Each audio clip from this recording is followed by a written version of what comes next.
E olha, temos o privilégio de já no início do jornal termos a nossa analista de internacional, Fernanda Manhota. Vem para cá, Manhota. Um prazer recebê-la aqui desde o começo do jornal. Hoje está nos nossos estúdios da CNN. Que bacana. Seja bem-vinda. Manhota, eu queria falar um pouco contigo sobre essa informação que eu trago no início do jornal, na abertura desse nosso jornal, sobre a questão da reciprocidade, né? O governo brasileiro ter como carta na manga a possibilidade, né, de passar a exigir vistos de americanos para entrar no Brasil, caso a recusa dos vistos para brasileiros entrarem nos Estados Unidos aumente muito com o governo Trump, né? Você que, enfim, é uma estudiosa das questões diplomáticas, entre outros temas, mas a questão da reciprocidade aqui, acho que é uma das poucas coisas que nos restam, né?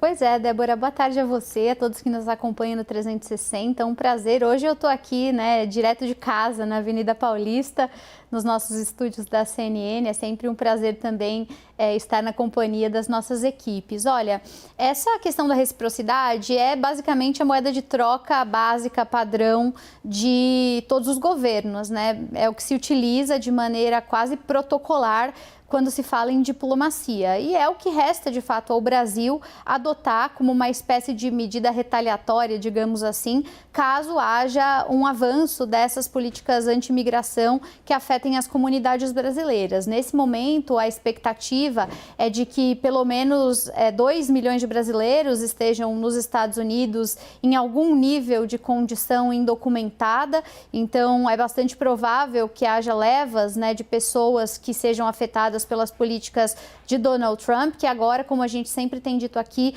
vai para uma linha de ação de busca ativa. Agora, a política da reciprocidade, Débora, ela é relativamente limitada. Isso porque o Brasil e os Estados Unidos vivem, como a gente sempre fala, uma situação de assimetria de poder, né? Quer dizer, a gente pode, claro, impor essa condição aos norte-americanos, mas ainda assim, isso é muito pouco perto do que deve acontecer com a comunidade brasileira que se encontra por lá.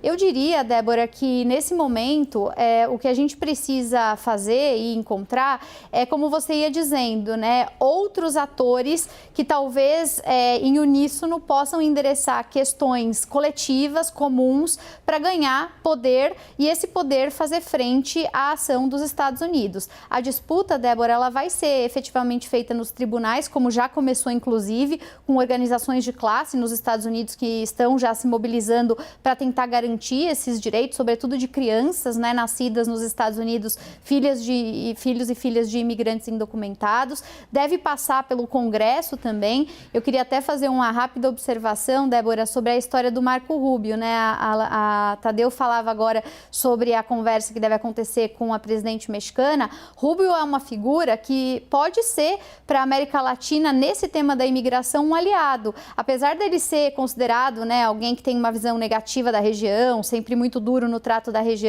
ele é filho de cubanos. Ele, ao longo da sua história política, pertenceu a um grupo que no início dos anos 2000, em 2013, o pessoal chamava de Gangue dos Oito. Eram 8 congressistas, senadores dos 2 partidos, viu? Na época era uma iniciativa bipartidária entre democratas e republicanos, e esse grupo dos 8 era quem estava empurrando para frente uma reforma imigratória nos Estados Unidos com o objetivo de garantir o acesso à cidadania e documentar esses cidadãos indocumentados que não estejam, evidentemente, numa condição que ofereça perigo ou risco à segurança do país. Então, ele sempre teve uma visão de, digamos assim, organizar a casa e tornar possível a adequação dessas comunidades. Ele, claro, foi se tornando mais duro e radical com o passar do tempo, abraçou o trumpismo. Hoje ele deve lealdade ao Trump, mas ele é uma figura que pode ser, digamos, útil na hora de barganhar questões dessa natureza. A questão é como a gente aproxima, né? Qual é a estratégia de comunicação que se vai fazer com ele. Eu não descartaria essa possibilidade, Débora.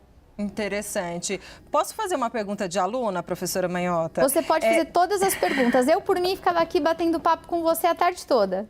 Ai, que delícia. Pegar só um cafezinho, né, um bolinho pra gente ir batendo papo. Quando você fala indocumentados, é a mesma coisa que ilegais, mas de um jeito melhor?